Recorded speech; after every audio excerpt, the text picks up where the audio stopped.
In the previous video, we looked at what a struct is, how they are stored in memory, and its best uses in Swift.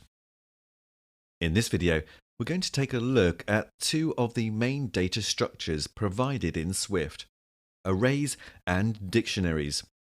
Learn what type of elements can be stored in arrays and dictionaries and how to access its elements. Swift provides us with two of the main collection types used in most programming languages: arrays and dictionaries. The arrays are ordered collection of elements, and the dictionaries are unordered collections of key value associations. An array allows us to store values of the same type in an ordered sequence. Let's create our first array. Let numbers equal open and close brackets. And inside, we put the type of elements the array is going to store. After the brackets is a pair of parentheses. In the right panel, we see the value of the variable number is a pair of empty brackets. It's the empty array representation. Swift array can also be created using the array keyword, followed by a pair of less and greater operator, and in the middle, the type of the values to be stored in the array. Let's declare another array with this notation. Let numbers 2 equal to array of int, followed by a pair of parentheses.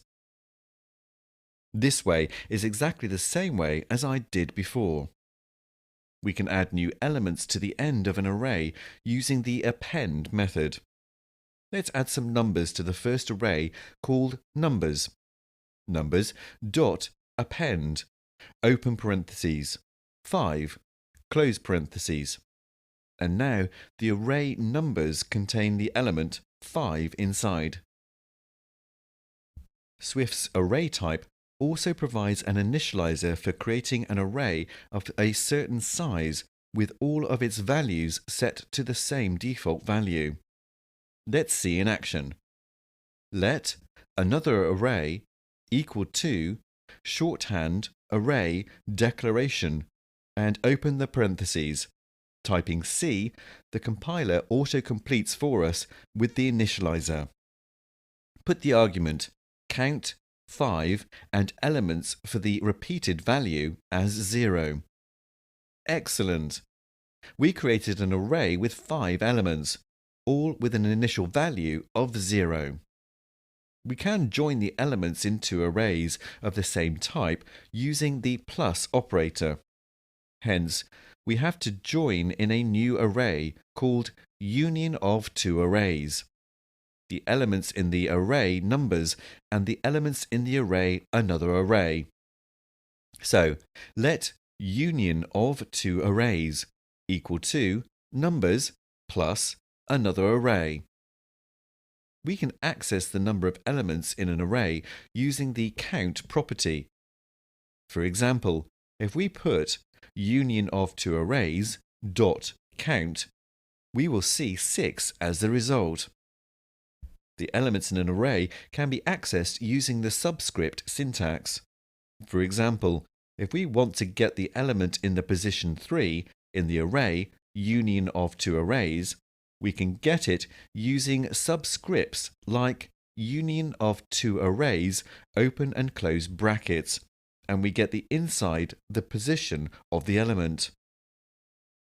We need to be sure that the position we are trying to access is greater than 0 and less than the number of elements in the array, because trying to access a position outside the limits of an array throws a runtime error. The arrays are always 0 indexed in Swift. Great! It is very easy to access and modify the elements in an array in Swift. We can remove one element in the array using the method remove@index and pass the index of the element to get it removed. This method removes and returns the element removed from the array. Therefore, removing the first element in the array's union of two arrays to see what happens. union of two arrays, dot remove at index, and inside the parentheses, the index number of the element to be removed, in this case, 0. The union of two arrays, array, gets resized automatically. We can iterate over the elements of the arrays using the for-in loops as learned before in the video 2.2. For item, in numbers, open and close keys, and inside we put item. Let's see the dictionaries. A dictionary stores associations between keys of the same type and values of the same type in a collection, with no defined ordering. Each value in the dictionary is associated with a unique key. The items in a dictionary do not have a specified order. Let's see how to create our first dictionary. As for the array, an empty dictionary can be created using a shorthand syntax, or the dictionary keyword, specifying the type for the key and value. Var dict equal to open brackets, and inside we put the type for the keys followed by a colon, the type for the values and close bracket, followed by a pair of parentheses, and voila! We have created an empty dictionary. To access the elements in a dictionary, we can use the subscript notation. We can add new elements to the dictionary using the subscript notation, but in this case, inside brackets, we put the key to store in the dictionary, followed by equal sign, and the value associated with the key. Let's see it in action. Dict in Python equal to 4, and we have added a new element to the dictionary. To access a value associated to a key in the dictionary, we access using subscript notation as well.